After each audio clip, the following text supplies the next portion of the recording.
Hello, everyone. So hope all of you are back for the next session. That is by Dr. Sesha Vempati. So Dr. Sesha Vempati is an assistant professor at the Indian Institute of Technology, Bhilai, here with us. And he's the leading the ultra-fast spectroscopy lab here. So Dr. Sesha did his PhD from the Queen's University in UK. And later on, he did a postdoc at the Max Planck Society. So he is an expert both on the theory and experimental aspects of the topics in the photonics. And today he is going to speak to us about the fundamentals of light and matter. So I would like to invite Dr. Sesha. So is the voice clear to all of you? Can all of you hear me, please? Yes, sir. Yes, Okay. sir. And you can also see the screen as well, right? Yes. Yeah, okay, good.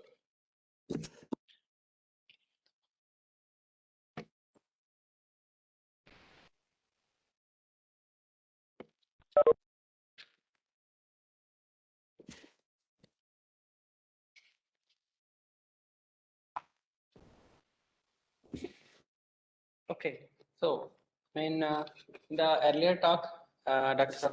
Ghosh has mentioned about various wavelengths. For example, like ranging the energies of these photons from X-rays to, let us say, terahertz, going via terahertz into the infrared and so on and so forth, and up to radio waves. Give you a feeling like what is light in principle and what kind of phenomena is associated with our observation, right?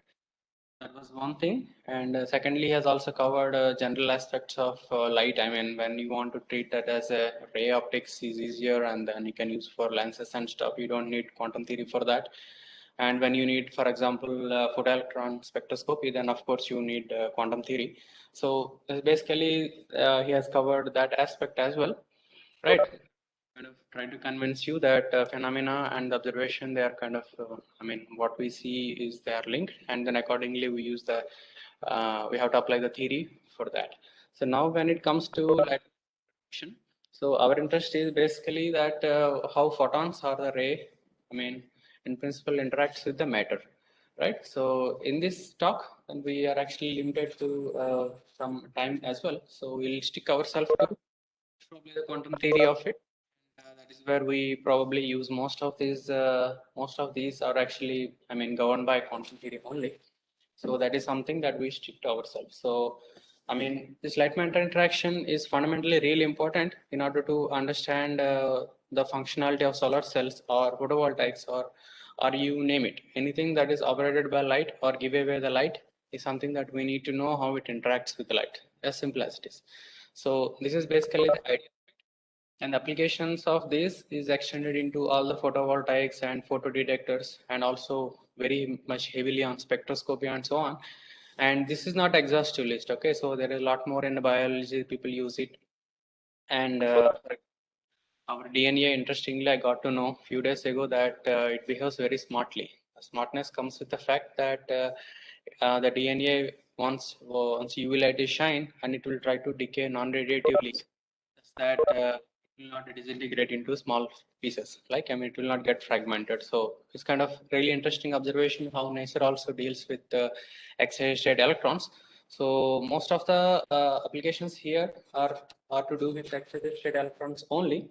So in principle, we will be able to kind of try to figure out and limit ourselves to the places where we can actually, I mean, understand most of the things like as much as possible, for example. Okay, and also most interesting part is phase transition. Probably some of you or maybe most of you have heard about it. So transition is something I'm talking about is a photo-induced phase transition. So for example, metal to semiconductor transition or semiconductor metal transition, and I mean, or metal to insulating transition, excitonic insulating. So these things could be expected. So as we go along, we'll see some of the concepts, if not all, because the list is really huge.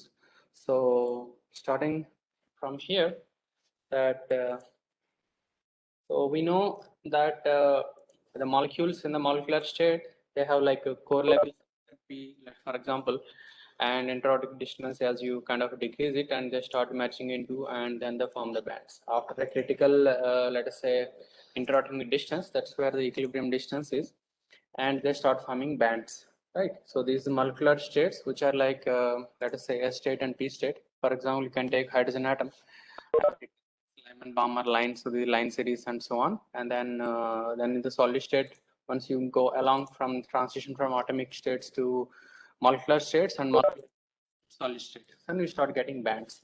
So if you actually zoom into any of the bands of these semiconductors or solid state semiconductors, and they are really closely spaced. So there are continuum of states which actually give away the fundamental behavior of these electrons and how they react to the light. Okay, in the molecular state, that there are only just two lines. So I mean, one can measure the energy difference between the two lines and try to shine photon and try to observe the phenomena. Okay, so this interaction is basically mediated by electron only, right? I mean, at least in the present talk, we limit ourselves that how electron reacts to photon, what it does in terms of, let us say, transition and so on, excitation and so on. We will see most of the phenomena as we go along.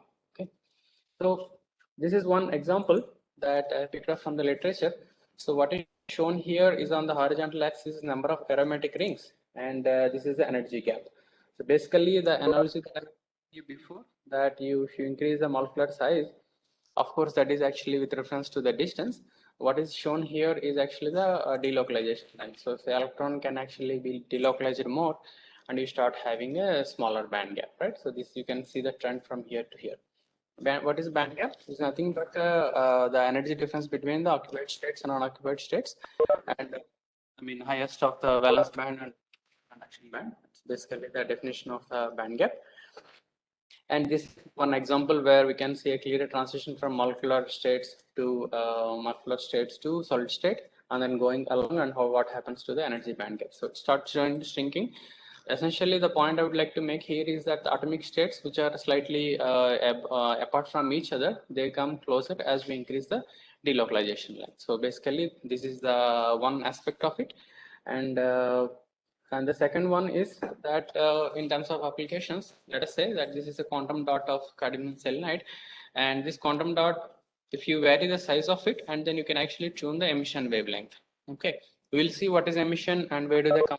We'll see all the details. Okay, just to give a flavor that I mean, what one can do about the quantum confinement, right? So this is again a molecular state. So this is the idea that one has to pick up. So we can see that there is a huge tunability starting from, let us say, 470 nanometers to until 650 nanometers. It's like a really large range that one can just by varying the size only.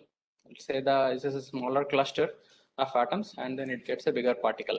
So this transition is like really kind of significant to acknowledge in terms of emission wavelengths or the fundamental level and interaction between the atoms, leading to a certain type of band structure. Now, what happens in general is that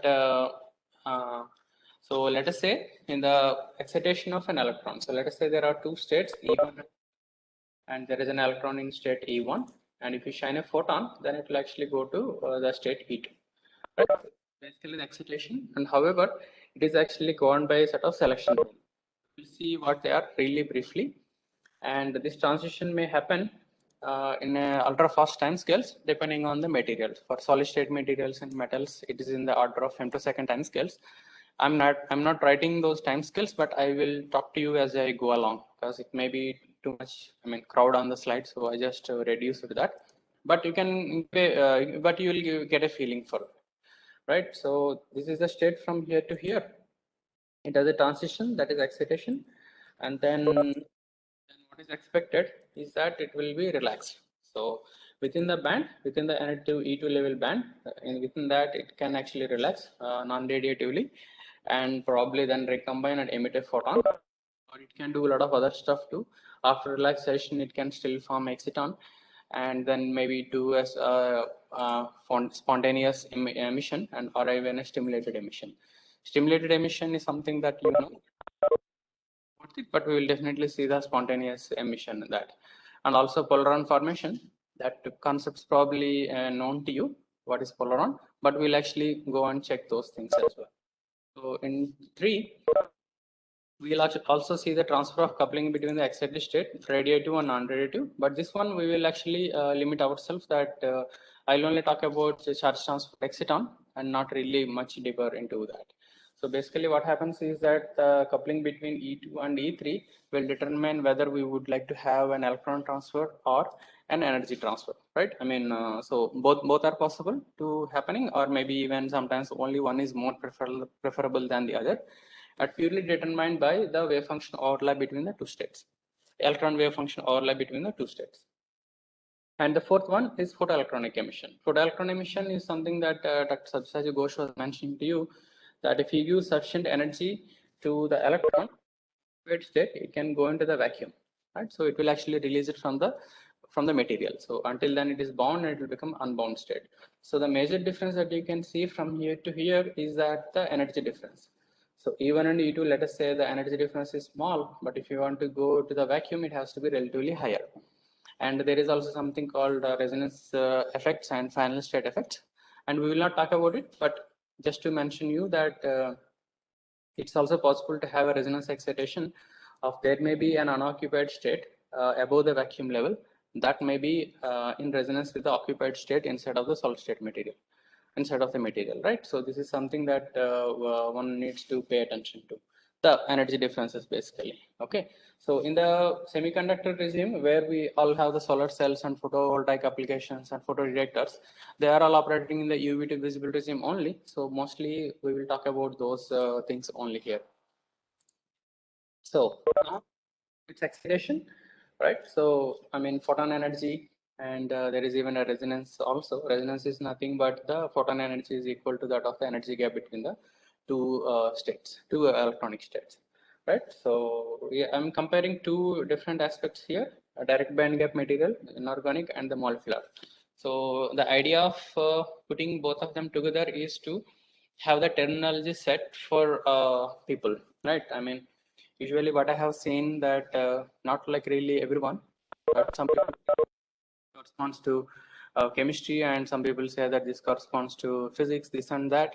So maybe, I mean, perhaps it's not the really right time to really distinguish them. So best thing is to have a conversation between both the materials, right? Because there is something called hybrid materials where we can get the maximum effect. For example, molecules are strongly polarizable. It means that they can absorb the photon really efficiently. Inorganic materials can actually transport electron from one electrode to the other more efficiently. So this is a hybrid of these two will always make thing more potential. So this is like really cute thing to know, and I'll try to show both of them, and we'll see the terminology also. And what comes to the picture is the selection rules for the optical transition, and of course the same selection rules apply for photoelectric emission also, because if there is any final state resonance, again the Fermi-Golden rule, the standard theory applies for everything. I mean, just to find out what will the transition probability and so on. That is one thing. And in the other case, for example, here in the inorganic material, so what is shown here is this K vector along the horizontal axis, energy on the vertical axis. So there is a conduction band in a parabolic dispersion, actually combined, and is proportional to parabolic squared, K squared.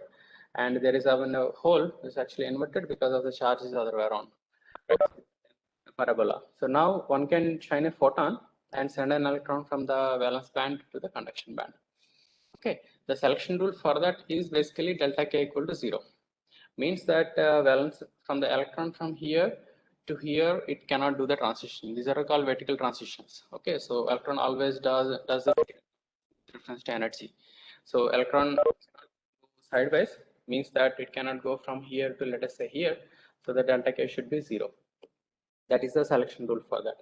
In the case of molecules, it's basically delta S plus minus 1, means that there will be, let us say this is the ground state S0 and this is S1, the first excited state of this molecule. And electron can go from here to here, only again vertical transition only, but via spin flip. So up spin, let us say, goes down or vice versa, right?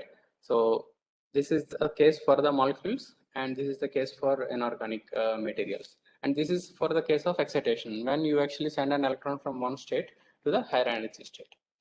Now, in the case of indirect band gap materials, the things get more interesting, because now the indirect band gap means that the K vector, the K is actually not the same for the valence band maximum and conduction band minimum. So they are not at the same K point. So still the selection rule is delta K is equal to 0. So that transition still has to hold. So what one can say is that we need a phonon in order to do this transition. So I guess you have heard of phonons before, which are basically the lattice vibrations, thermal vibrations that the nucleus actually within the lattice. So, and we need help of that in order to do a transition from valence band to the conduction band. Again, this is a vertical transition assisted by a phonon, right? This H cut omega is basically the phonon. And the real interesting analogy is actually the following. In the case of molecules, again, you have energy here and the nuclear coordinates here. So for the ground state, you have S0, and there is an S1 excited state, and there is something called triplet state 2. So generally, this does exist for most of the molecules, because that's, intrinsic property of the material. So it may be generally be there. Sometimes we may not be able to access it, depending on the molecular architecture. Means that the polarization vector has to have some bit of overlap, otherwise you cannot put an electron there. Now the idea is, again, the selection rules are already mentioned. So we may be expecting a transition from S0 ground state to the triplet state, where the spin actually goes in the same way. So that will not follow the selection rule, and this transition is actually not possible, right? So you cannot put an electron into the triplet state, but you can send it via a singlet, that we will see in a second. So this excitation selection rule, and why I put the indirect band gap material and the molecule together is just to give a flavor that this is some kind of an indirect transition that we are trying to, that we are expecting to make it happen, which is actually not possible. So we cannot send an electron from singlet to triplet state, ground state S0 to triplet state directly.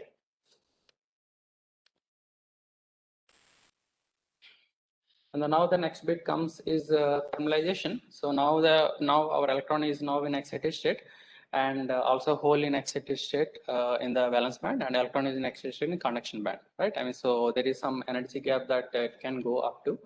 So both actually does the relaxation. Say for example, in the EK diagram, the hole in the valence band may relax up to the top of the valence, and electron will relax down to the bottom of the conduction band. So relax means what? So it is losing energy, because vertical axis is energy. So if the electron has to come from here to here, it has to compensate for this energy. So conservation principle needs to work here.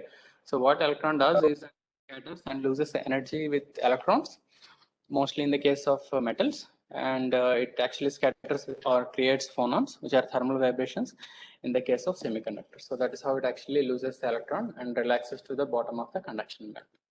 So now what will be the analogy for the vibrational molecules?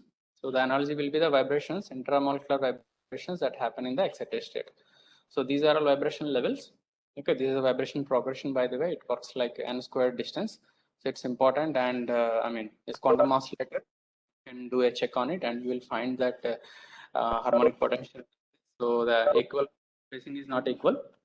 So what electron does is basically that start and losing the energy, and that energy is converted into the intramolecular vibration, right? So and now electron actually comes back to the bottom of the, let's say, bottom of the S1. Now, in the case of thermalization, and there is also something is expected is exciton formation. So what happens is now electron at the moment is in the bottom of the conduction band, and hole is in the top of the valence band. Right? So this is the state that we have now, and this will be like forming an exciton. Okay, we will see what is exciton. For now, that simply assume that the electron and hole actually are bound together by a Coulombic interaction, right? So this is the case for direct ion gap materials. And the same thing will be expected to happen in the case of molecules also. So there is a huge debate going on that whether the molecular polarization or shining a light on a molecule is same as that of creating an exciton automatically, because the electron is localized within the molecule, so it just can't escape from the molecule. So if you imagine, let us say, six phenyl rings in a chain kind of thing, so electron is still within the 6 phenyl rings only. It cannot go anywhere outside of it, right? I mean, the material is actually small within the confinement itself. So that is I mean, one can guess that depending on the time scale of polarization, it can be calculated by ultra fast spectroscopy, and we can actually measure the time scales of this. And now assume that it also forms an exciton as soon as it actually polarizes. For now, that is actually decent enough assumption. And after this, what others can also happen is that the electron can go from singlet to triplet, and this is called intersystem crossing. And in this case, spin actually flips again to go to the triplet state. So this intersystem crossing is one way of, isoenergetic transition, that electron does not lose any energy while doing a transition. That's why this is a horizontal arrow. Okay, so this horizontal arrow means that energy is not lost. But after going there, again, it does a vibrational relaxation, that is fine. And then again loses the energy with the vibrations. So we will see that one can clearly identify them too. And what is not shown here is internal conversion. So basically in the molecules, we know that we have multiple excited state S1, S2, S3, and so on. But what I have not shown you is that there may be S1, S2 are almost like in the same energy-ish, let us say. And I mean, bottom of the S1 and S2 are, let us say, almost in the same energy. There will be something called internal conversion. So there may be a transition from S1 to S2 without any extra energy requiring. Okay, so that is basically the internal conversion. That will be the non-radiative relaxation with the same spin multiplicity. Means that S1 electron in S1 go to the electron in S2 or S3 or so on. One not in the different multiplicity, not the triplets. Okay, so this is something that is not shown on the picture. So you have to, I mean, also think that there is such thing existing within the excited state, so electron can do that. In the case of solid state materials, it is clear, depending on the energy, it will travel within the lattice or within the bands, actually, it will be more precise. And in the case of molecules, there are no bands existing. So what is maximally there is this localized states. So S0 and S1, these are the molecular states that are actually available for the electrons to go here and there. And internal conversion, we just spoke about it. And now going up to the relaxation further. So we have now the exciton has formed, and then this exciton can actually recombine, means that electron can jump into the valence band, a hole, and then emit a photon difference, and the photon energy will be equivalent to that of the energy difference between the conduction band minimum and valence band maximum.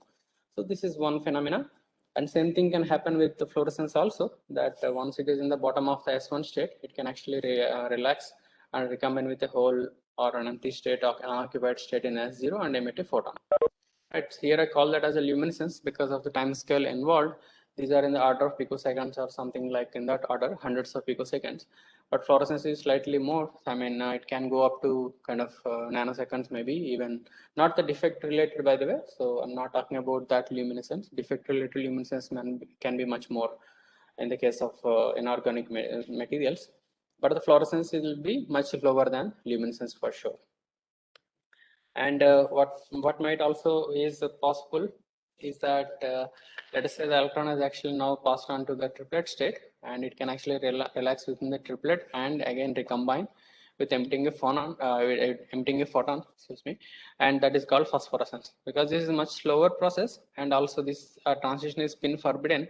Essentially, as we cannot excite an electron from singlet to triplet state directly, and maybe it's not really easy to send an electron back from triplet state to S0 also, right? Because Fermi golden rule is from state 1 to state 2, and that may change when state 2 to state 1, the transition actually comes backwards. So this is really delayed fluorescence. This delayed fluorescence is coming from the fact that the electron does not want to do a transition because of the same spin. So it has to do a flip, and the flip is mostly associated with thermal energy, and then it does the transition when everything is fine, right? That's why this is phosphorescence, and it's actually delayed fluorescence. And this exciton formation not necessarily specific to any semiconductors. It can happen in insulators also, and that's something that one needs to pay an attention to, because it can happen in inert gases also, like krypton, argon crystals, and so on. I mean, we probably see one example of that kind where people have observed the exciton formation. And what are the basics basically for this? So far we spoke a lot about exciton. Now we'll actually see what is exciton. Okay, so basically there's an electron hole pair, and since they are charged and they have a Coulomb attraction, and the energy goes as 1/r, that we all know with the Coulombic thing, not showing the epsilon with the dielectric constant correction and so on, but this is okay, and it varies with distance, and it's like 1/r. And this exciton is actually charge neutral, means that the spin is integer and it behaves like boson, so it follows the Bose statistics, like in the thermally activated phenomena and so on. And it can actually diffuse within the lattice, means that it's free to move as electron and hole as a pair. I mean, not like electron goes in one direction and hole in the other. That's not possible until they split.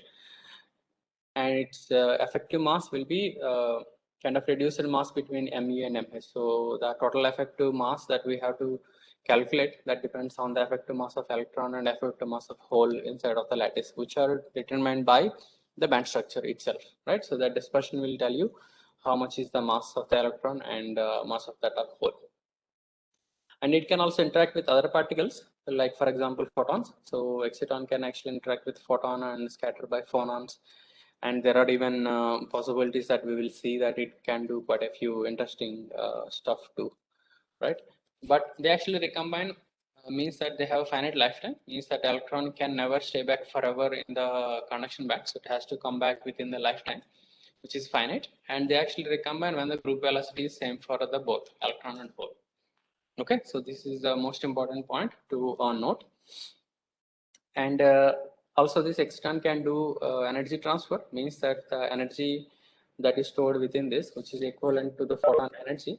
Yeah, this photon energy is the energy of the exciton that is stored inside of it, and it can do something called Foster and Dexter type transfer of energy from one molecule to the other, right? So this is something we may not go into deep in the Foster Dexter, but you can probably kind of read. It's a relatively straightforward phenomena, that what kind of overlap one is expecting with two molecules in order to do a transition, not do an energy transfer or electron transfer. So now going into the types of excitons, as I said, there are quite a few different types of them. So one of them is actually Wannier exciton. This exciton is generally found in inorganic materials. So let us say you have a lattice. I mean, and there is an electron at one place and a hole in the other place, and they are bound and they have a certain separated by distance. Okay, so the Wannier exciton's radius is somewhere in the order of hundreds of angstrom. It's like they within the space they have a dimension, right? I mean, the electron and hole they. So what now you have to imagine is a real space, not the reciprocal space in general I was showing you until now. So this is the real space, and the radius is somewhere around 100 angstrom. And there is other one, Frenkel exciton. This is basically to do with the molecules only, means that the states are localized. So within a molecule, you have electron and hole, and they are bound with a certain distance. So the radius can be guessed in like in tens of angstroms, because that is the size of the molecules in general. I mean, not talking about kind of really huge molecules, but roughly that will be the scenario in the case of molecules getting excited with a suitable light, right? And what one can also kind of think is that Wannier and Frenkel are two extreme scenarios of the same phenomena. One is actually confined to, let us say, one molecule, and the Wannier is actually confined to the whole lattice, means that it can actually go freely. Diffusivity is more for Wannier than Frenkel, because if the electron and hole has to jump to the other molecule, they have to have the coupling, and the coupling is basically the Foster-Dexter type energy transfer phenomena. So, I mean, one can imagine that there are two extreme ends of the same phenomena. There are other types which are actually donor bound and acceptor bound. So we will see them what they are. Donor and acceptors are already, I guess you can guess in the solid state materials that they are basically defects, and they are kind of defect bound excitons. Any defect that has donated an electron to the conduction band is a donor defect, and anything that has donated a hole or accepted an electron is an acceptor bond. So acceptor type defect. And there is another thing most interesting was is a charge transfer exciton. We may not go really deep into, but we'll actually see and get a feeling for that. This is really, really important to have a charge transfer exciton because it's not just a characteristic of molecule only. It can be between the solid state material and molecule also. And also, I mean, when the hybridization of, I was talking about that, right? So we can actually combine and use the beauty of the molecules which have a really strong polarization for a photon and the better electron transport properties in the solid state materials. So there is a something called a charge transfer exciton. It means that the electron is stuck to one molecule and hole is on the other hetero side. So they actually form an exciton, and it's possible that they form an exciton recombine, and that is one scenario for LEDs. Or in the photovoltaics, they get split into, and they can probably kind of go to their respective electrodes and give a voltage and current to us in the photovoltaic scenario. So this extonic, something called extonic levels too, means that we were mentioning this is a quasi particle of electron hole bound together. So there is also something called extonic levels, means that one can imagine this electron hole is kind of analogous to Bohr-Rutherford model, where there is a kind of positive charge in the nucleus and there is a negative charge going around. And if we apply the Coulombic energy that we had before, now I have introduced epsilon 0r, because that we will see why is that, because screening is a factor for this exciton to form or whatever it does. So the Coulombic energy is clear, straightforward, and the formation energy goes as 1 over n square. N being the quantum number, and mu is the reduced mass, and epsilon r is the dielectric constant. Okay, so this dielectric constant is the one that is intrinsic to the material property, means that you can simply imagine a capacitor and there are two charge plates and positive charge, negative charge, and it is a dielectric in the middle. So the capacitance actually increases as many times as that of the dielectric constant that we have introduced, right? So that's basically straightforward phenomena of reducing the electron hole interaction. So that if the stronger the interact, they actually have the higher the formation energy.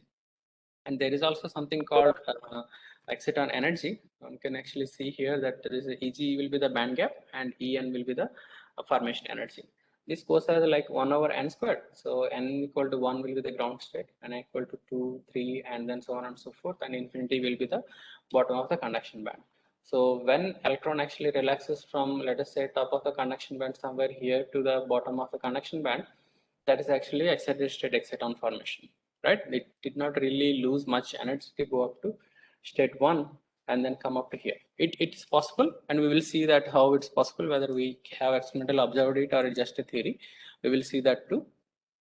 So these external levels are something that I mean, maybe primarily concerned about the material only. They are really specific to the materials, and at room temperature maybe not really easy to observe all the states and so on. Has raised a hand. Huh. Someone trying to say something? Actually, K. Rajesh Khanna, I have a question. Please unmute yourself and ask. K. Rajesh Khanna. K. Rajesh Khanna, maybe you can speak.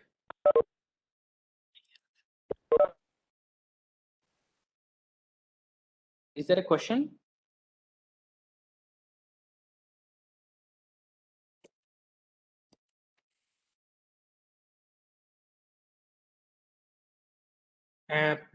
P. Sarita. P. Sarita.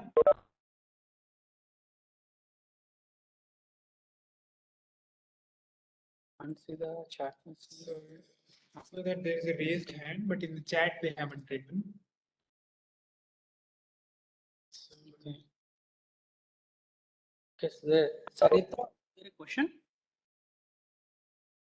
P. Sarita.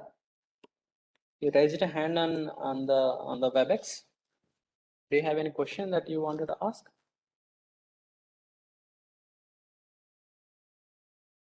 P. Sarita, K. Rajesh.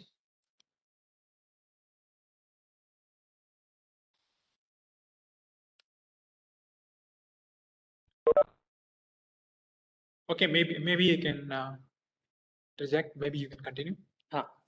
Okay, fine. If there is anything you can post on the chat or even, I mean, kind of ask, it is okay. Fine. So let's continue. You people may ask later also. That's also fine. Anything is okay. So now, okay, so the external levels are important because sometimes they play a crucial role in determining the material properties. And we will see that it's important to have a really kind of material that is of structurally integral in order to observe these. We'll see that in a second. So basically, it follows 1 over n squared type of energy relation, that as we go higher in the energy, they're more closely spaced, 1 over n squared type. And there is also an exciton energy that one can calculate from here. And we can also get the reduced mass and dielectric constant of the exciton also, depending on for a fixed quantum number. It's possible to get those details too. Now, so there is a huge list, like it's not complete one though, but there is a plot that shows materials with reference to the exciton binding and the band gap. So one might think that because I am showing in a reciprocal space, electron getting closer to the hole is not actually the idea, right? So that's why I wanted to specifically point you out that we shouldn't get confused with the reciprocal space and the real space, right? So the exciton radius is basically the real space version, and this is the list of materials, and here this is the band gap, and again the same list of materials. What is shown in the vertical axis on the right is that the red axis correspond to the both sides, and that is the exciton binding energy, right? So, I mean, the exciton binding energy, I mean, is not nothing to do with the material's exciton radius also. Is also another point that I would like to make. Although they look like a subtraction of band gap, but it's mostly dependent on the dielectric constant, which is not actually shown here.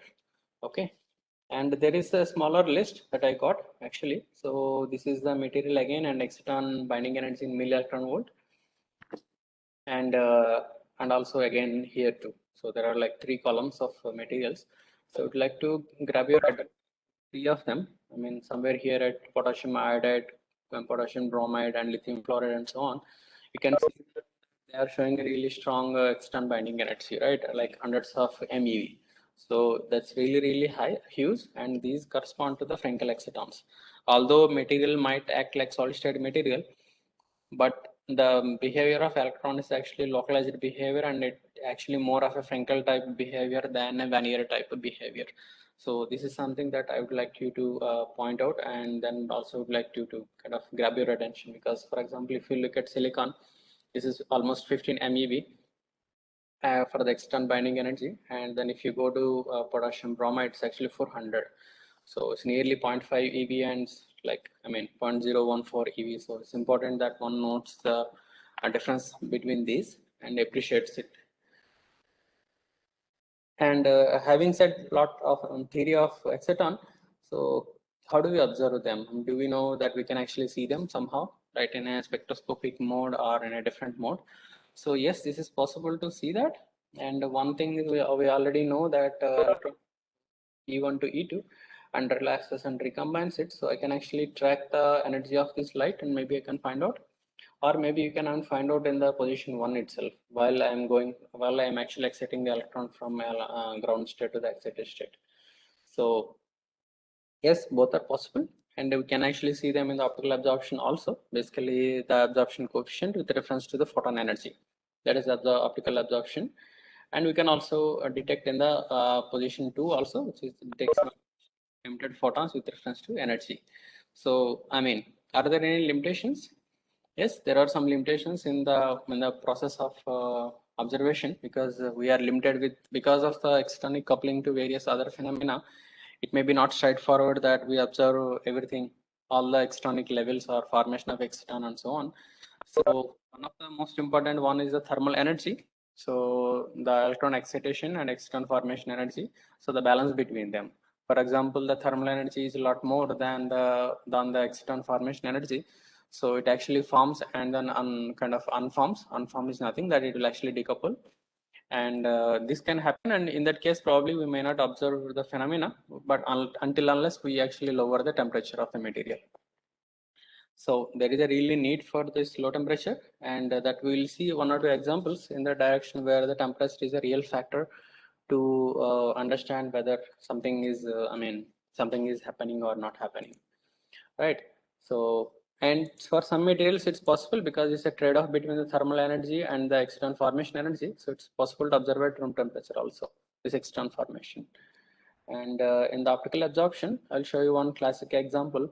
This is actually copper 2 oxide C2O, and this and it has a band gap of 2.17 eV, and its experiment is done at 77 Kelvin, and these are all the parameters that we can actually get from it. So we can actually get the progression. This is a horizontal axis photon energy and vertical is log transmission. And we can see that the state 2, 3, 4, and 5 are visible. 1 is not visible. And this external progression actually fits the expression. So the expression that we are mentioning is 1 over n squared. That is still possible to get it. So what is shown here in the frequency, right? I mean, one can convert frequency into EV and try to get a feeling for that. It's possible.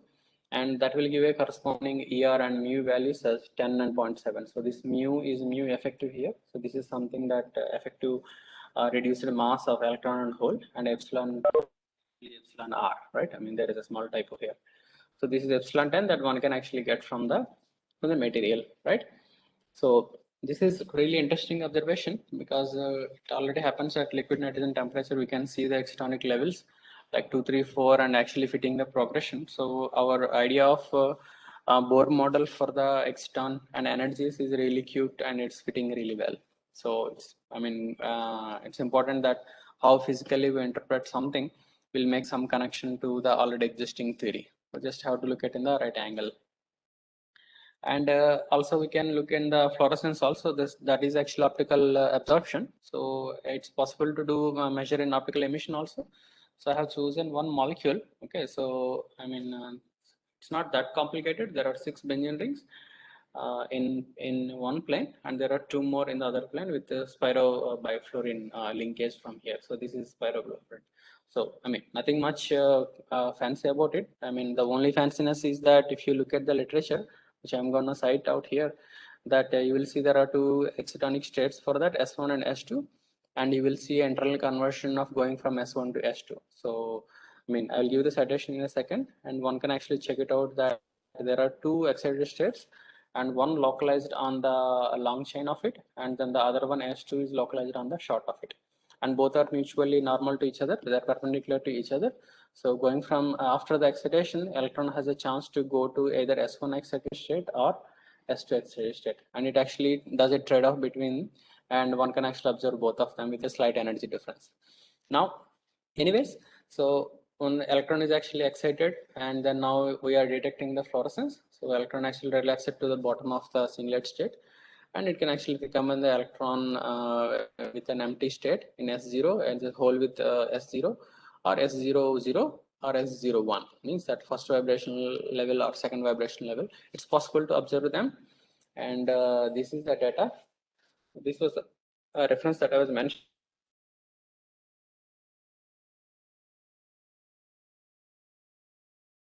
S1 and S2, both are like almost of the same energy, but localized on 2 different molecules.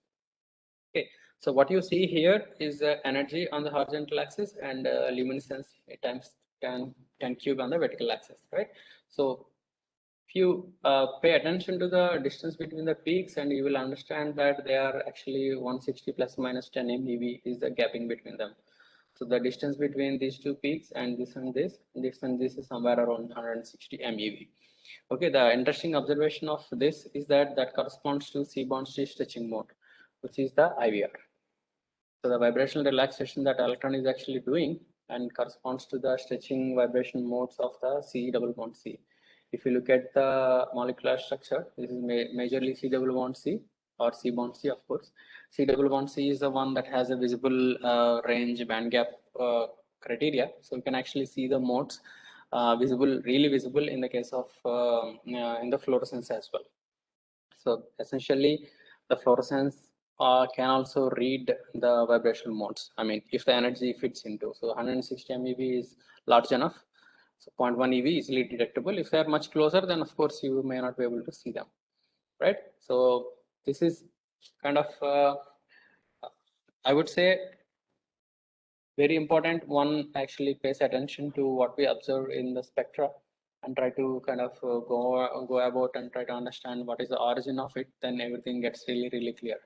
And why I'm emphasizing, because we will see that in a while that same thing can happen in the case of solid state materials also. This is of course at 100 Kelvin, but at room temperature also we can get it, but the peaks will be quite broadened and not impossible to interpret, but of course we will get a feeling for that. So I mean, this is shown at 100 Kelvin data, so that's why peaks are really sharp and well defined. And the same phenomena that we will see in the case of solid state materials also. So the next thing comes is photoluminescence. And so external formation and recombination is already known to us. So it actually emits light in solid state materials. And we'll take one example. It's a classical. This is zinc oxide material.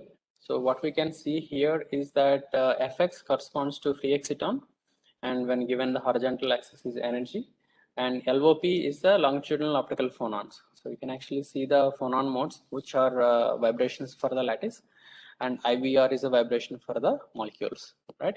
So you'll get a correlation between those two. This is exactly the reason that I was running both of them in parallel, that you'll get a feeling that molecular phenomena is not really far from solid state phenomena. Only the terminology actually is the one that makes it a bit of a difference.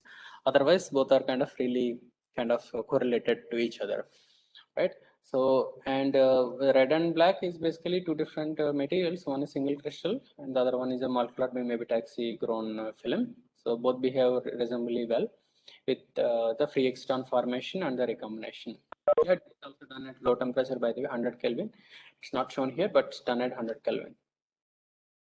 And now we'll see. Now we have seen the free exciton. Free exciton is nothing but the electron is actually relaxing from the conduction band and hole is in the valence band. It can actually go within the lattice without any problem. Now the defect bound excitons are slightly different fellows, that they are actually stuck to one of these defects, either donor or acceptor or one of these excitons, and they are localized but still like 10 atomic distances, means that they can go a bit here and there, but not really that free to go whole throughout the lattice, not like nanometers of transport. That's actually not possible. In the, for example, in the case of regular excitons, they can go hundreds of nanometers really easily. In the molecular case, they can go up to tens of nanometers.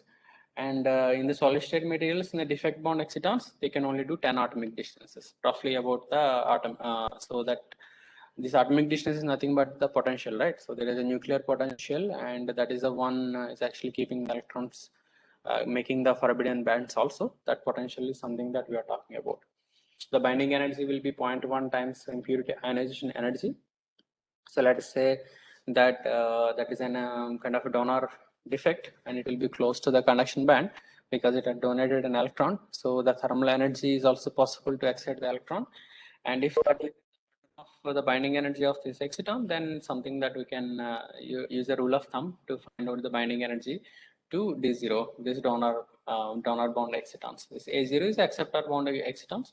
In this case, this acceptor will be close to the valence band, where it will actually grab an electron and settle down there. And again, the same energy levels are applicable with a correction on the energy with minus D0, which will be the binding energy of the impurity ion. And what is important, that I wrote a Wannier model and struck it off, that there should be a correction to the Wannier model. Already, I mean, established, you can get from the literature very easily.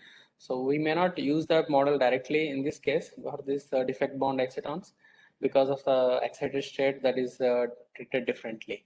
Okay, so Wannier assumes that there are no defects and exciton is not stuck anywhere. But in this case, they are stuck. So we need a correction to the Wannier model and use it. But now the lifetime of this, so we know the free exciton has a certain lifetime. It recombines in the order of hundreds of femtoseconds. And now the lifetime of this one is slightly different. It's actually slightly more, in fact. slightly more because of the defect that is localized. And if the electron and for again, in order to recombine this electron hole at defect bound exciton, we need to have the same momentum for both, and the group velocity should be the same for electron and hole. Until it matches, they actually don't recombine, so it has a really long lifetime because of the thermal energy associated with it. And it usually occurs in the wide band gap materials where the energy levels are less than the D0, which is basically the binding energy of the ionization energy of the donor defect. Okay, so and they actually vanish at higher temperature.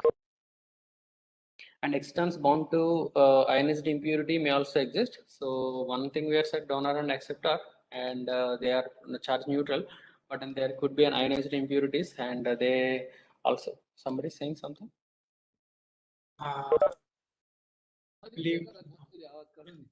You have a question? Sorry, can you repeat?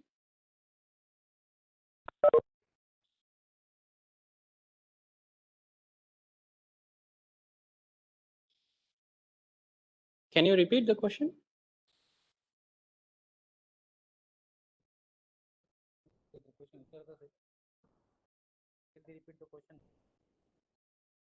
Hello, somebody has a question?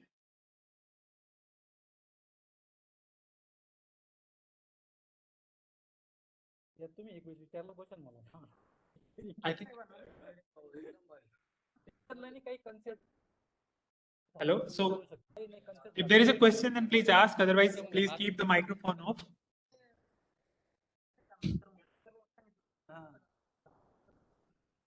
If you have a question, you may ask definitely.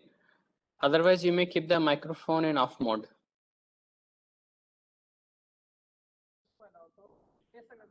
So if you look at assume that there is a question. Okay, so in the case of E1, which is a first X-ray state of n equal to 1 state for the exciton, which is the lowest energy for the exciton or the ground state of it. And for that, Vanier energy is actually less than the impurity bound, less than that of Frenkel. So very much less than that of Frenkel is because of the fact that it's localization, and binding energy is relatively higher for Frenkel excitons that we have seen before in the case of potassium iodide and potassium bromide. It's like hundreds of MeV when compared to the other solid state materials, which are tens of MeV. Right. So usually in semiconductors, only free and excitons exist. So donor acceptor may also exist, but I mean only in a special case scenario we can actually observe them. So we'll see some examples where they actually appear. So now I was mentioning that there is a temperature effect on these bond excitons because some of the defects may kind of get activated or deactivated depending on where we are in reference to the temperature. So the temperature effect can be seen here. So this is a gallium arsenide sample, and the data is at 21K. What is shown on the vertical axis is absorption coefficient, and horizontal axis photon energy. Right. So at the absorption edge, you have a strong absorption of photons at a certain energy, and then actually they actually decays and then starts rising. This is to do with the exciton. This one, the peak corresponds to the exciton absorption, and this tail that is going like a continuum of states that corresponds to the free electron pattern. Free electrons in the conduction band, they start absorbing the rest of the energy beyond the band gap. Right, so band gap, you can see that it's actually at 1.515. At this place, it has a really strong absorption, and then anything higher energy is going to the electrons in the conduction band. Okay, so since this is done at 21 Kelvin, so we don't see any excitonic N1, N2, N3 features. So if you do the same experiment, let us say at 1.2 Kelvin. So this experiment is done at 1.2 Kelvin. We can actually see the states n equal to 1, 2, 3, and so on up to the infinity, right? So we can actually see at least 3 states, 3 excitonic states, and absorption into higher excitonic states as we go here, which is correspond to the infinity, and merges into the continuum of the conduction band states that we have shown you a picture earlier, where N1, N2, and so on, and the highest state will be inside of the conduction band. It will be really, really close. And interestingly, we can also see the band gap of this is corresponding to 1.5194. This is basically extrapolating the n equal to infinity scenario. I mean, I guess you people know this alpha h nu to the power of half, which will determine the band gap of it, the parabolic like behavior, which is actually shown here. So this red circle and dotted line. What is expected in this case? The electron and hole do not interact with each other. That is the scenario where you will get a feature something like this in the absorption. But for us, we have extern formation, so there are really strong features that correspond to the much lower energy. So to determine the band gap, we should not assume that this is a band gap, because the band gap is actually is a result of the non-interacting electron holes. If they start interacting and looking for the absorption spectra, then we may kind of fall into an error of estimating the band gap much lower than actually it is. Okay, so this line corresponds to the place. This line corresponds to the scenario where electron and hole do not interact with each other. Okay, and we can also further see that there are bound excitons. They are predominant temperature, and their free excitons actually dominated at the higher temperature. We'll also see that, and there will be even higher excitonic states. They require high quality material at low temperature. High quality, I mean, is basically the structural integrity of the material. Having lesser defects will make sure that there are not any defect bound excitons or any unusualities in the lattice, and whatever phenomena we observe is we get really kind of clear features without any confusion in order to develop the theory for that. So this is one example of aluminum nitride. So what we see here, this is the energy on the horizontal axis and emission intensity on the y-axis. So you'll see that at kind of low temperature, this is 10K. Sorry, this is a box on top of it. This is a 10K. At 10 Kelvin, you have a very strong absorption feature. As you go up in the energy, you start seeing this XA is A exciton. We'll actually see what is A exciton. For now, assume that's actually Phi exciton, and D0X is a donor bound exciton. And factoring into the effect, and you'll see at 300 Kelvin, you'll see the feature really clearly that is coming from the donor bound excitons shifting away, right? So this is a kind of important aspect. And also, as we kind of lower the temperature, we'll see kind of increase of the band gap that is coming from this Varshini's formula, where there was a kind of really interesting study that's also, although it is an empirical formula, it fits really well to kind of 6, 7 at least semiconductors, and later on people found it fits to other materials also. So there is a shift of band gap with reference to the temperature, where alpha and beta constants, right? So you will do an analysis on the temperature dependence band gap while taking into account of any excitonic features, and we can actually see that this empirical formula fits most of the semiconductors, or even in fact some of the really wide band gap materials, 5eV, 6eV, they are somewhere around the insulating resin. It fits for them too. So there is something more interesting called XA. I was mentioning in the previous slides. XA, I will come back to this. This XA is coming from something called valence band splitting. Okay, means what happens in the case of solid state materials, if the heavy elements are present, then in that case we can expect a crystal field orbit splitting. So there will be coupling between the orbitals of electronic orbitals inside of the material, where they actually split into each other because of the crystal field. Okay, so the electric field inside of the lattice can be strong enough to see the features separately. Here you see this is a K energy level diagram. K parallel for the case of this is aluminum nitride, and K parallel is parallel to the C axis of aluminum nitride. Perpendicular is perpendicular axis C axis aluminum nitride. Okay, so you can see that A, B, and C, these three are the valence bands that contribute to. So what one would expect is that the exciton binding energy is actually 50 MeV. So this much energy is lost, and exciton now is actually here. So now electron is actually here. Sorry.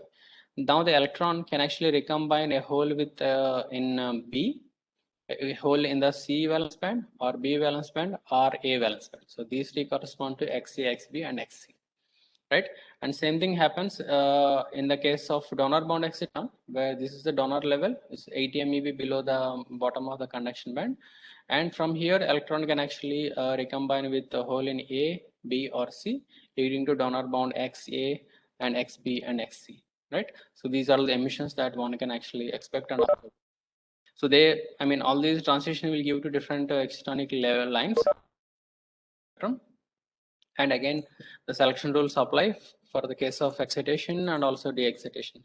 The interesting bit is for the excitation, it depends on the polarization of the incident light. So if we, because of the crystal field, means that you can imagine the crystal field is like an orbital. That is at a particular polarization with reference to the crystal axis. So if you match your polarization of the light with that of the polarization of the crystal field, you will have a maximum excitation and maximum de-excitation. It will actually make sense that if you do a polarization dependence measurements, you will see in the case of single crystals that's actually really strong and visible. And another example is actually from the, again, literature from zinc oxide. So you also see that alpha and beta, there are two of them. So there is even a gamma, but it's not really clear because A and B are really close, 9.5 and then 40 MeV. They are really close. And in this case, the valence band has a p character of oxygen 2p orbitals which are filled, and a connection band is actually 4s empty states. Okay. Even in this case, one can observe that, of course, this is done at low temperature with really high resolution. So we need to have that kind of setup in order to observe this kind of stuff. Okay. So this is actually free exciton plus one LOP is longitudinal optical phonon. So the free exciton can get scattered into. And this LOP is basically longitudinal optical phonon. We can see at a certain energy, but if you do Raman measurement, Raman spectroscopy measurement on it, you'll be able to find out where are these LOP phonons occur. And you can actually add the energy of the phonon energy in order to find out that, yes, this is fitting to that free exciton plus one LOP. One can also see much more progression, but list is not shown here. One can in principle see 2 or 3 longitudinal phonon replicas. Means that quanta of 2 phonons, quanta of 3 phonons can still get scattered to free exciton, and we can see the features, right? So Fx energy plus 2 phonon energy or 1 phonon energy or 3 phonon energy. It's possible to see them in the spectrum. And like I said, there is a more interesting thing that is coming from the CT exciton, which is the charge transfer exciton. So this is interesting because now I'll show a context for anthracene crystal. So let's assume that these are all crystals, and this is the A axis and this is B axis for that. And in the lowest CT state, charge transfer state, the AB plane has two inequivalent molecules per unit cell. Okay, so means that the charge on plus and minus, they are actually distributed on two different molecules. Okay, then this is basically a CT exciton. If both are stuck to the only one of them, then it's basically an exciton. Anthracene single molecule actually polarized, or single crystal is actually polarized. If there are two, then there is a center of gravity distribution of the charge of this material, and it actually behaves like if both are on the same thing, then it's called Frenkel exciton. As we have seen before, if they're on two different crystals, it's actually charge transfer exciton. Means that the electron is on one molecule and hole is on the other molecule. Actually, CT excitonic state. So those similar states can be observed in inorganic organic hybrids also. It's possible to see them like not directly, but indirectly we can actually find out that they are on two different molecules. So again, there are two types of CT excitons because we were talking about it. Hybrid materials have really higher efficiency in converting photons to electrons and so on. They're kind of, let us say, delocalized or localized. So if they are delocalized, then really nice and fantastic that we can use them in solar cells. If they are localized, still good, we can use them in LEDs where we have maximum light coming from the interface. So again, it looks like a Vanier scenario because the exciton fundamental phenomena is still the same. There is a hole and electron, and they are actually bound at a lattice place. And what is shown in the bottom figure is that this is the energy axis, potential energy, and this is 0, and this is the where you have the psi squared for the delocalized one. So it means that it can actually span more lattice dimensions where you have the wave function going much more. In the case of a localized scenario, that you have a really strong psi square is actually distributed and it's confined to a single or two molecules only. Means this the localized CT exciton maybe good for the recombination dynamics. I mean, maybe we can get better light if in the case of LEDs, or delocalized one will probably give you the better efficiency in the case of solar cells, right? So now we switch gears and then we'll see something called Polaron. It's not really new, so it's like really old concept, and 1930s probably Landau first time figured out that there is such thing existing. Is an electronic excitation, but large for reasons that it's not really that beneficial. But in fact, it's not, maybe not that true, because if you, for example, look at the catalysis, we wanted to, photocatalysis, for example, that we wanted to have the charge carrier at the surface of the, right? So when the surface of the semiconductor, we wanted to have the electron a longer in order to take part in the catalysis. Because materials cannot penetrate into inside of the solid state material and grab an electron, electron has to come to the surface. So I mean, in some cases it has a really nice application, that why we wanted to have Polaron. And also in biology it has a really huge impact, that I mean how the DNA disintegrates into and what kind of Polarons it forms and so on, which is basically associated with the cancer that may, skin cancer that may be coming from the UV light because of the ozone damage. So they are kind of connected phenomena one way or the other, but we will actually see the basics of these Polarons in now. We know that electron hole scattered phonons because we have seen them. We have seen them in the case of zinc oxide, where the free exciton can actually scattered by phonons, longitudinal optical phonon, and we saw a little bump there in the emission spectrum. And what if there are no phonons? What the electron hole is going to do? Right? It can happen that at low temperature there are no thermal vibration, so there are no phonons generated. Phonon bath is kind of empty almost. And we can also, I mean, ignore all the ionic displacement that describe the electron hole transport properties. Ionic displacement is nothing but when the charge carrier is traveling. So for the from one side to the other, the potential energy landscape that electron experiences actually kind of keep changing, because one atom, let us say electron is in one place of the atom, which actually goes to the other atom, and where we have some kind of I mean reorganization of the potential energy that actually describes the transport of these. So now the Polaron is that it can be an electron or hole or exciton. It can be any of this item that is associated with a local deformation of the lattice. Okay, so it actually interacts with the lattice that is locally stuck there, either in attractive potential or repulsive potential. So, and this local deformation and the excitation is called the Polaron, right? So, I mean, one can find this, the really kind of the classic study by Landau, 1933. So, I mean, that's where it was first kind of theoretically put up that such thing can happen. And there are a list is huge for the Polarons, really long list. Okay, but we will actually kind of limit to ourselves to see some of the Polarons and try to that it's an interesting phenomena and it can be observed and so on. And it has a really vast application, but we will not go into the application, which will be a kind of slightly, I mean, time consuming to really discuss those stuff. So this is a radical ion with spin half associated with the lattice distortion. So it must have a lattice, and this must have a lattice distortion, means that this quasi-particle is now has two aspects of it. It has a charge, maybe not total charge, and but it behaves like a boson, and is cloud of such an excitation is a trusted quasi-particle. Okay, so these are the three important characteristics of this Polaron.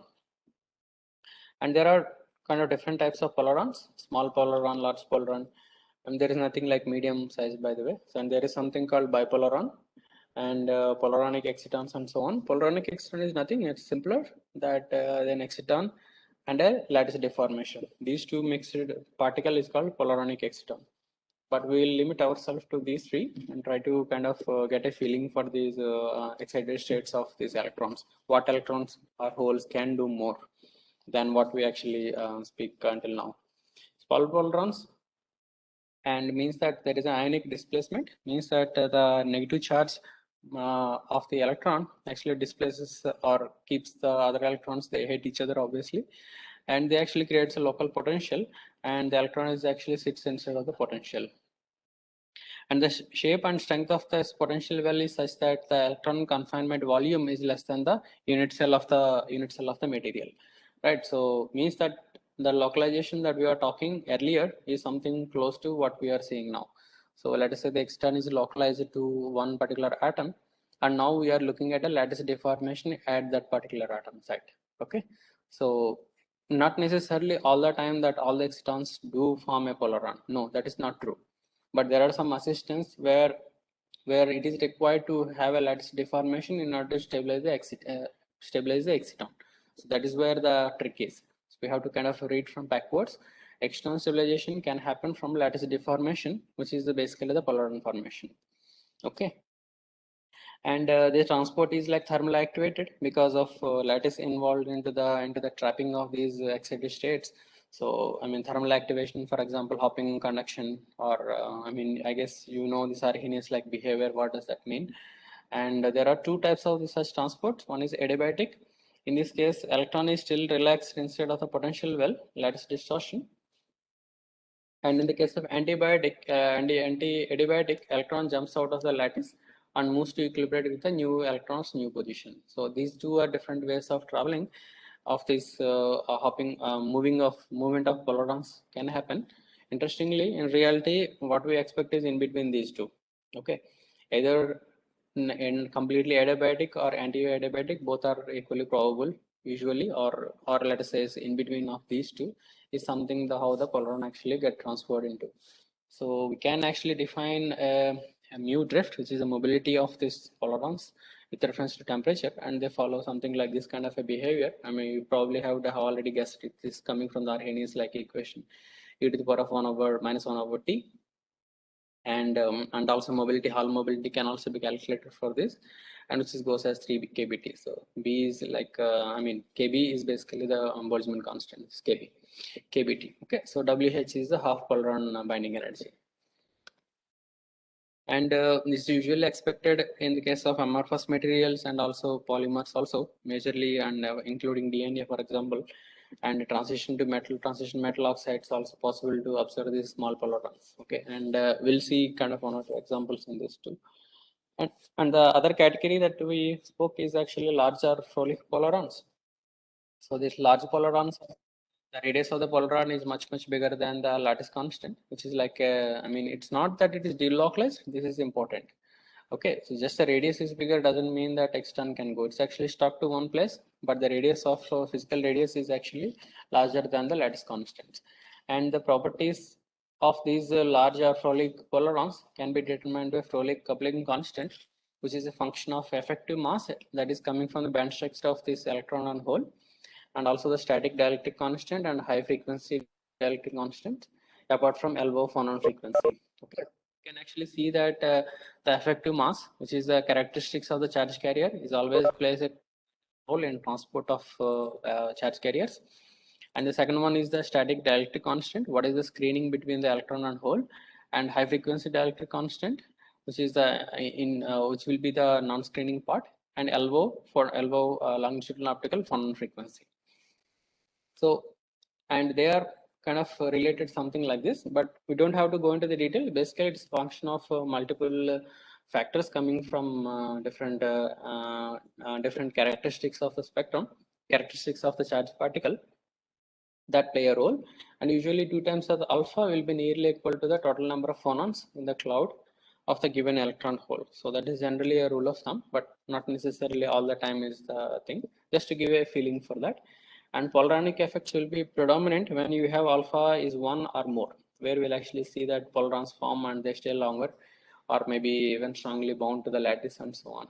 So for example, in 3-5 semiconductors, you'll see that range is coming from 0.0 to 0.2, means that the probability of formation is increasing as you go from 3-5 to 2-6 alkali halide, and 4.5 will be the perovskite-like structures in the strontium titanate. So where we have a lot of spin orbit effects coming into the picture, and also the structure by itself because of the transition metal nature. So there will be more of polaronic effects. Means that the lattice deformation is severe in the case of charge carriers created in strontium titanate, for example. That's one where we can actually see that deformation is more. The polaron is stabilized by the lattice deformation, and I mean it depends on this factor that we are talking about, this Froelich coupling constant. which is basically, if you look at one more time, this one. So the effective mass is one thing and the dielectric constant. These two are the ones with a phonon frequency. So this is not photon, by the way, apologies, this should be phonon. So this LO phonon frequency will be the one that factoring out whether the material can actually deform itself in order to accommodate the charge carrier or charge carrier pair in the case of excitrons. And there is something called bipolaron. So means that there are two electron hole polarons, attraction mediated by lattice distortion. Again, this all there is a lattice distortion, but the attraction is mediated by lattice itself. Means that they are stuck together because of lattice, not because of the fact that they are both are electrons. Both electrons can stay next to each other, but they in principle they repel because of the Coulombic repulsion. But they are in attractive mode because there is a local deformation of the lattice. Both it can be bond state of kind of polarons into. It's similar to the Cooper pair where there is a virtual phonon in K space, but in the case of bipolarons, it's actually real space. The deformation is real, not like reciprocal in the case of Cooper pair. I mean, there are quite a few examples for this, and for example, polyaniline and oxides, etc. They show this bipolar nature, and we'll actually see one example actually. So this is one example where this is actually polyaniline. So this is emission spectrum coming from the polyaniline and mixed with graphene oxide. I mean, I just wanted to give you a feeling and give an attention to this little bump here, which is coming from the polaron band, coming from the polyaniline. Yeah, this small one, and this actually gets suppressed in the case of pure one because it has needs an activation of presence of graphene oxide. So let's not go into the detail, but idea is that we can actually observe this in the emission spectrum also, the polaron bands, and otherwise you can actually get them in the optical absorption also. So this is another material where the polarionic bands. So this is the least unoccupied and highest occupied, and can be two single polarons, S1 and S2, or there could be bipolarons, energy wise something like this. And I mean, one can observe them in the optical spectroscopy also. So S2, B2 are the transitions happening from one to the other. Okay, so this is basically the idea of state electron. What can do? It can do a lot more, but we will probably kind of stop now in order to kind of summarize what we have learned. So we have seen fundamentals of light matter interaction, what can happen when a photon is absorbed by an electron, and what electron can in terms of in the context of inorganic and organic semiconductors, and what kind of selection rules play a role, and how this excited charge carrier can actually get de-excited, what is the way of de-excitation, how it loses energy and how it recombines, and what is the significance of these emission spectra or absorption spectra, and also temperature effects. And I mean, yeah, so we have also seen how the temperature affects the recombination dynamics also in terms of spectral features. And as not an aside, we have seen the valence band splitting also, where it will be quite interesting in terms of observing the phenomena where some of these features are may be useful in terms of, for example, photo-induced phase transition, etc. This valence band spreading makes a lot of difference. And yeah, I mean, with that, I would like to thank you for your attention, and you may ask any question. Thank you, Dr. Sesha. So we would have questions now.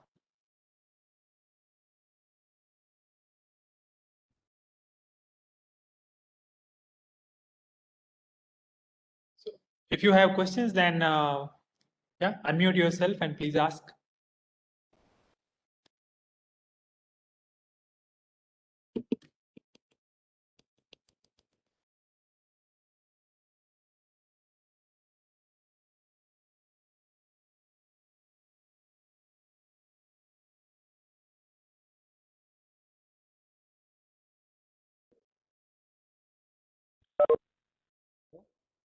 Hello. Hello, am I audible? Yeah, your name, please. My name, I'm Dr. Raghavendra. Sir, Hello. Yeah.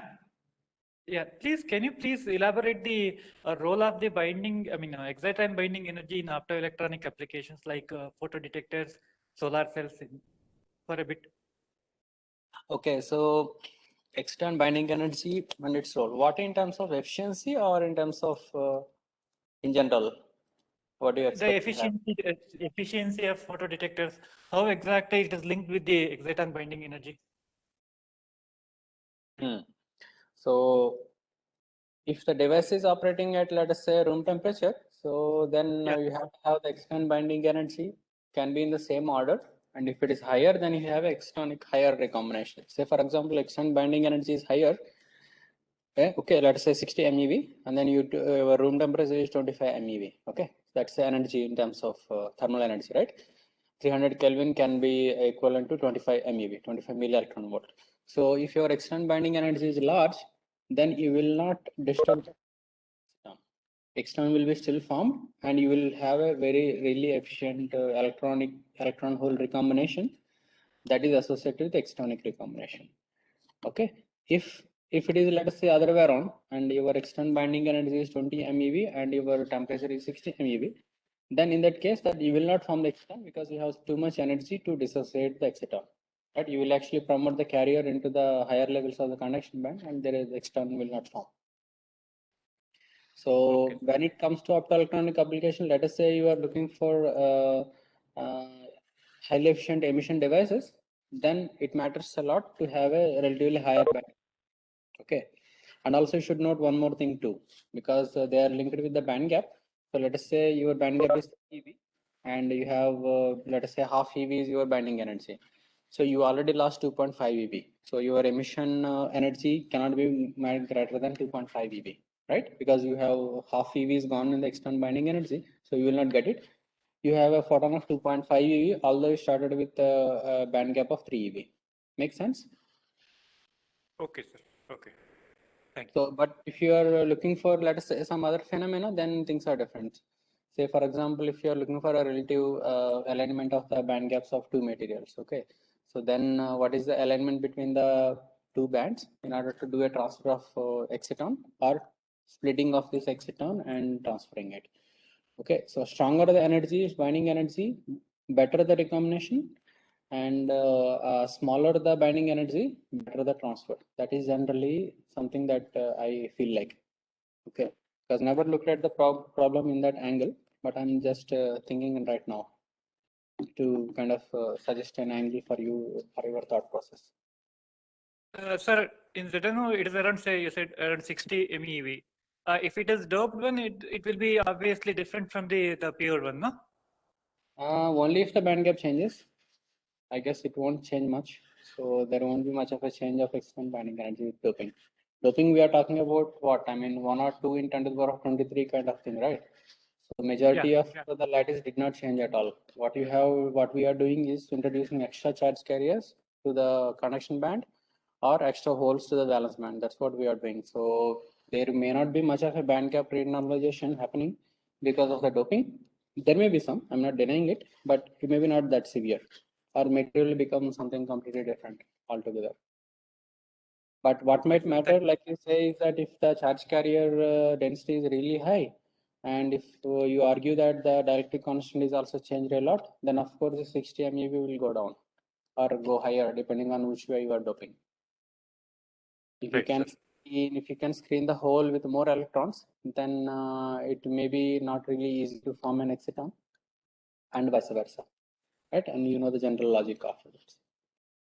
Okay. Okay, sir. Thank you.